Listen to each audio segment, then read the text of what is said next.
everyone. Today we're going to talk about 3 things you have to stop doing in order to have emotional freedom. Emotions run our entire life.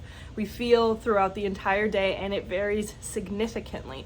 And depending on our relationship with our emotions, it will define how much we are able to resist the tidal wave of emotions that come in and out based off of the outside experiences that we are faced with throughout the day. Our emotions can be something that is stopping us in our tracks and keeping us in the same place over and over again, or it could be a guide to get us to the next version of ourselves. And in order for us to finally get there, we have to stop avoiding emotions. Emotions are not trying to hurt us. They are not trying to keep us back. They're not trying to keep us stuck in the same place over and over again. They're actually trying to be a guide for us to look at what's going on and to decide differently. Emotions can be seen as stop signs. And what do you do at a stop sign? You don't stop there for the rest of time. You don't just set up camp and never leave the stop sign. You stop, you look left and right, you make sure the path is clear, and then you go forward. And you are the one who has that power. You are the one moving the car forward, and you are the one evaluating if it is safe to continue. And that is really what those difficult emotions are trying to do for us. They're trying to tell us, hey, it's time to stop and look at what we are doing and what is going on. If grief and anger and deep betrayal is something that has happened to you, it is a guidepost for you to stop and to look at what it means that this happened. Your emotions are trying to tell you that this is something you need to pay attention to in order to change your life for the better.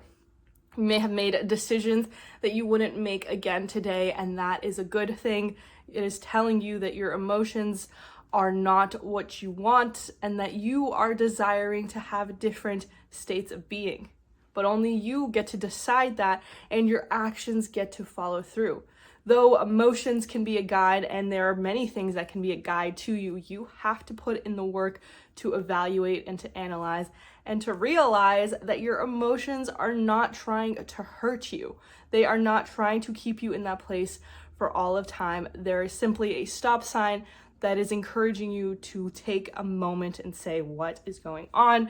And if you do feel like there are certain emotions that have trapped you over and over again, and that you wake up with anxiety and then it switches quickly to anger and then grief, and then you're in the cycle over and over again, if you were to stop and to sit with those emotions, what would they tell you? What is you being angry that somebody cut you off, or that somebody is forcing you to do something, or you aren't getting to go to the place where you want to get dinner? Why are you getting so angry at this? And how is this forcing you to look at the boundaries that you're putting up and the ones that you're not? How are you interacting with the world around you, and what is it telling you? If you are defaulting to certain emotions, those emotions are trying to protect you in ways that you may not have protected yourself in the past. Maybe there was a time where somebody constantly had their way and forced you to just comply. And now when you're forced in similar situations, even if it is a much lower scale, that anger is trying to say, you faced this before and now you're dealing with it again. You are being faced with a smaller version of that big situation. And what is that situation that angered you? Were you with somebody who you were scared to message, somebody who abused their power over you, and their trust was abused by their constant negation of what you wanted? They abused the trust you had with them and used it against you. Your best traits of caring for somebody and loving another person were used against you, and now your emotions are trying to point this out to you again. Hey, this is making us feel like you did back then when you got really hurt. And maybe this time we can choose differently in order to not be in that same place. And that is what your emotions are trying to tell you now. And your emotions can, of course, be enforced by environmental situations, but they can also be the reason why you're seeing certain things in your environment. When you are constantly angry, you are going to find more things that are going to cause that anger. And that is just another way for you to look at the world again and say, hey, am I in situations constantly throughout the day that are hurting me instead of helping me? And if you're feeling anger a lot, if you're feeling betrayed, if you feel like you're just wasting time, if you feel hurt by people, why are those people in your life? And if your emotions are trying to tell you something, what are they telling you? What is this person being in your life and you feel constantly anxious about mean to you? Why are you allowing that space to take up so much of your life? This person is inciting certain emotions. Why are you letting them? And is there a way for you to look at it differently? Can you let it go and can you move on? It's up to you to see emotions as a guide instead of this awful thing. Anxiety isn't trying to hurt you. Anger isn't trying to hurt you. Fear isn't trying to hurt you. They're trying to point out things to you in order for you to look at the world in a clearer way so that you can move through it and feel more joy and excitement and be more at peace. All of these tough emotions are trying to get you to a place where you don't have to feel so intensely all the time the hard emotions. We all want to feel happier and more joyful and more excited, but if we are not, those other emotions are trying to tell us something. Anger doesn't want to keep you stuck in anger. It just wants to direct you in a better direction. If you are always mad at people on the road, maybe it's because you need to leave 15 minutes earlier, and therefore if there is traffic, if someone does cut you off, you aren't going to be late. And that is going to give you enough time to consider, hey, well, I am on work on time and I still don't like being here.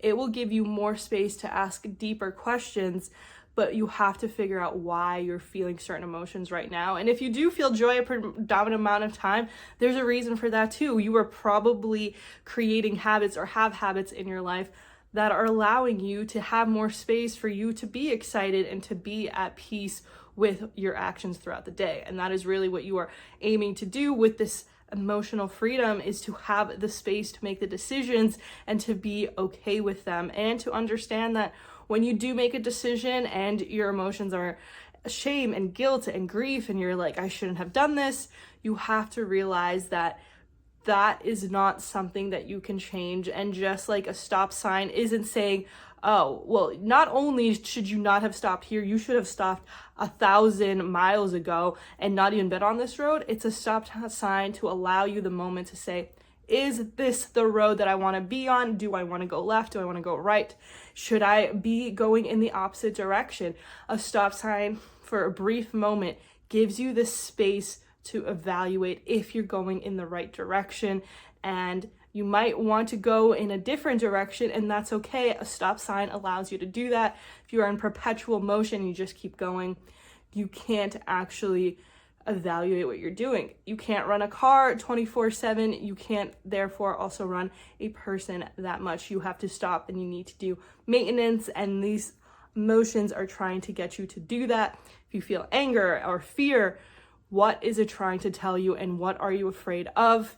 And is there ways for you to take your power back in those situations? If you're afraid you're going to lose your job or that this person's going to walk out in your life, consider what it would mean if this situation was to befall you. What would this person be taking with them if they do leave your life? If you lose this job, what steps do you have in place to help you get out of that situation? And if you're like, man, if this person leaves, I won't have any friends because all of my friends are theirs. I won't have any hobbies because everything we do is what they like. You will then start to realize, oh, this fear is very much trying to tell me something, because if this person does leave, if this job does let me go, these things will be holding me back and I will be left with a lot to deal with at once. So how can you ameliorate those fears right now? And if you're going to lose the job, how can you save more money now? How can you acquire more skills? How can you prepare by putting yourself in a better position? That is what we are doing in life. If we want to have a better life, we are constantly making choices and decisions, and it's moving us in one path or the other. Wouldn't it be much better if you were the one choosing that direction instead of it just happening to you based off of what other people decide?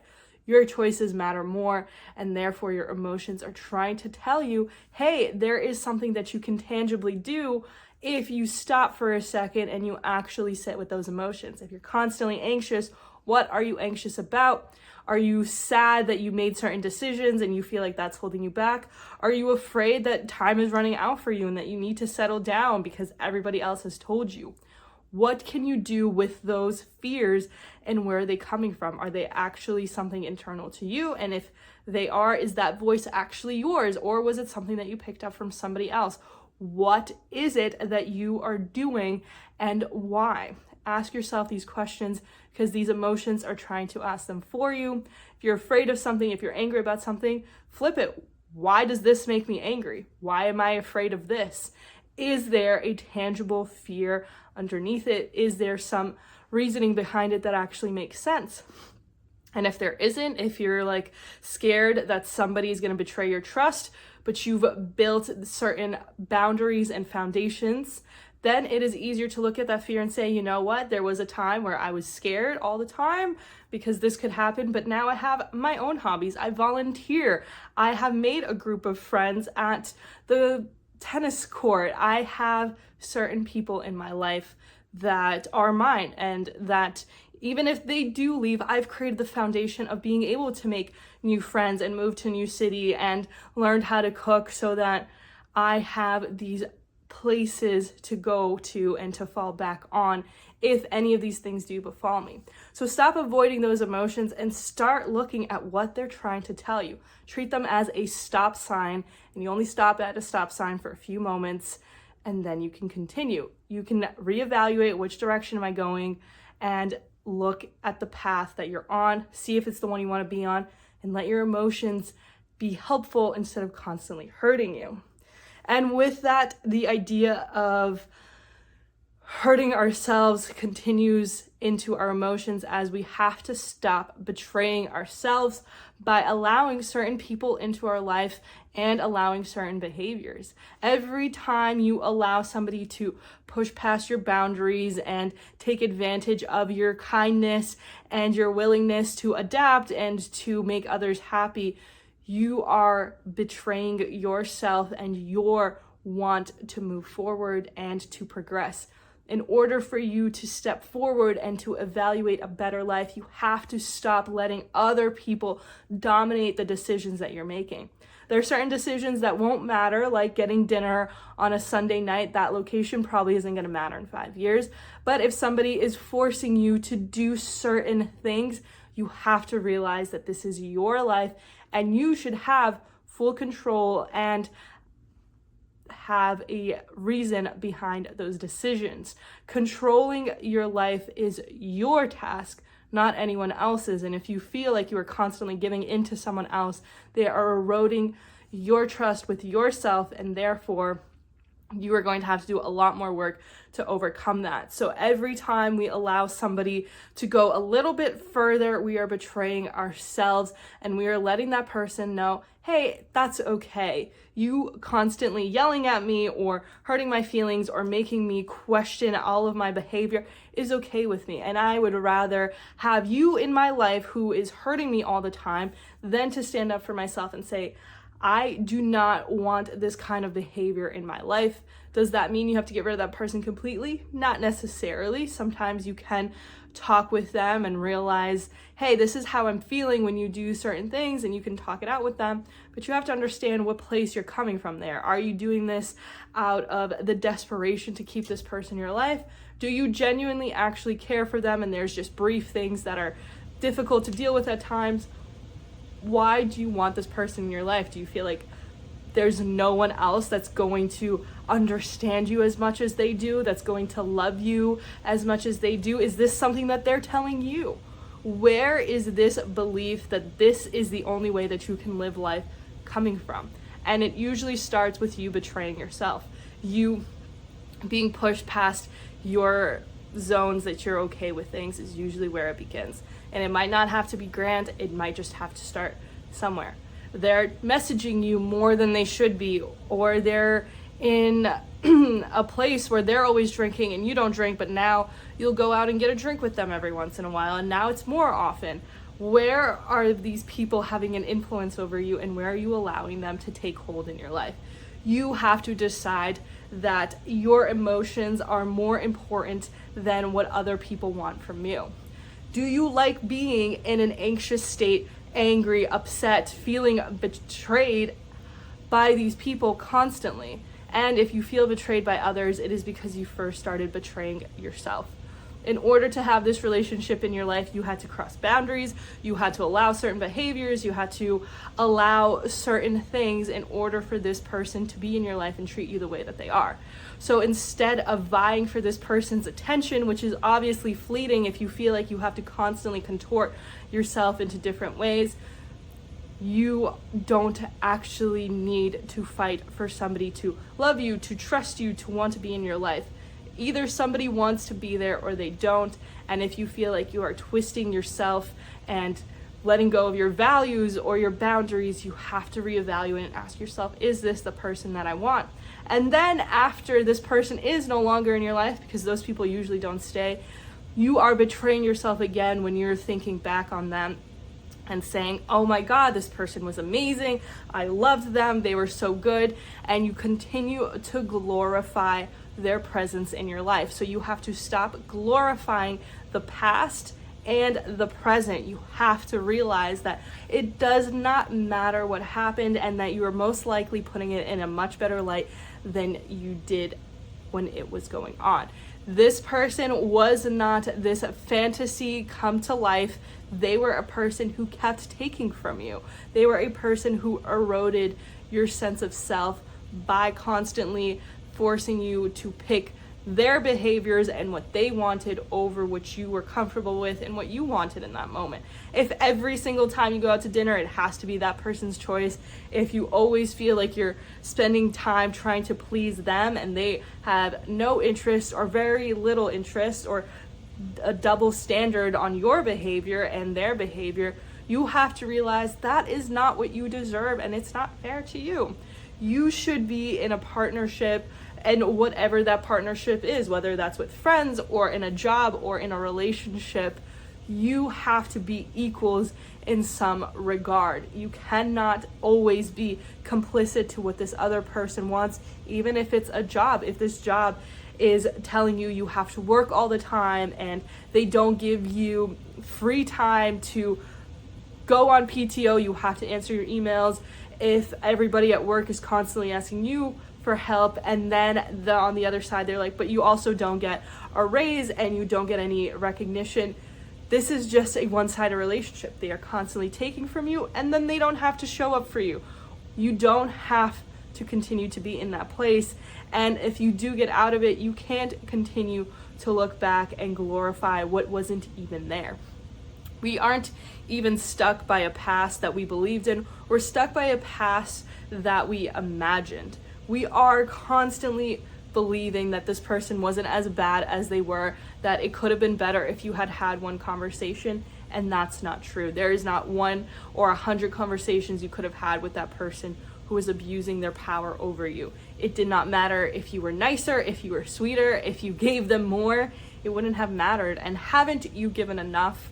So stop looking at the past and trying to remember it in a better way. And when you do come up with thoughts about that time, think about what actually happened. Think about how they weren't there for you, how they didn't buy you a birthday present, how you had to spend so many vacations where you were working, or you had to leave early, or you were constantly stressed, and then they let you go anyway. So why are you stuck in this place? And your emotions are trying to guide you here as well. Your past isn't going to change either. No matter how many emotions you feel toward it or how many things you wish you had changed, you can't go back and change it. And even if you could, it wouldn't make it better. Because one conversation, 100 conversations won't change someone's deep-rooted desires and ways they act in this world unless they choose to change, unless they wanted to. So you could go back in history and change all of your behavior. It wouldn't necessarily change theirs, and you are now continuing to exert time and your energy into a place that isn't going to bring you further. And that goes for the future as well. You can change the future right now by creating better habits and making better decisions.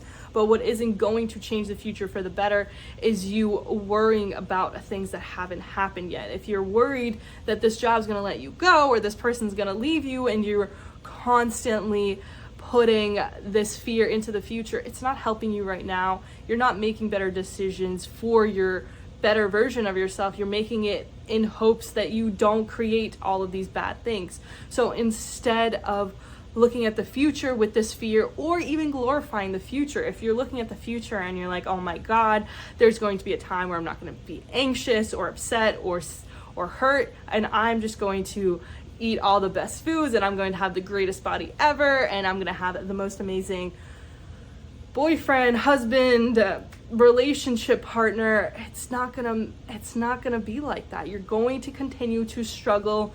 The more money you create, the more good relationships you have, the more struggle is going to come along with it. It does not matter how much money you end up achieving, how many accolades you have. You are still going to struggle at certain points, and you are going to have to come to terms with that. There's still going to be things you're anxious about. They might be different, but you still will. So all of these emotions will continue to be there in the future as well. And it is up to you right now to learn how to process them and how to see them as guides, instead of constantly forcing you into a smaller version of yourself where you feel left behind or hurt by them. So in order for you to step forward, you're gonna have to stop looking at the world through these various lenses that we always have. We have to stop running away from our emotions through all the ways that we are coping with in life. Running away through your emotions through food, or through buying things, or through distracting yourself with TV. Everywhere you look is another opportunity to avoid your emotions. Stop avoiding them by seeing them as stop signs. You don't have to sit there and think about your emotions for 15 hours a day. Think about them for 15 seconds and see how much it changes your life. You gotta stop betraying yourself and your boundaries and your emotions. What are your emotions telling you? If you're constantly angry or feel sad or anxious around a person, why are you feeling them? Why does this person incite so many negative emotions out of you, and why are you choosing to stay there and continue this process? Why do you want to be anxious all the time and continue to have this person in your life? Is their validation and attention worth so much that you're going to give up your sanity and your ability to move through this world? Are they actually worth it? And you gotta stop glorifying the past, that it was better than it was, and that person could have been different if you just had a different conversation. You can't change anyone but yourself, and you can't change your past self. No matter how much you try, you have to keep going forward. And don't glorify the future and say that everything's going to be better then and that you're never going to face any problems.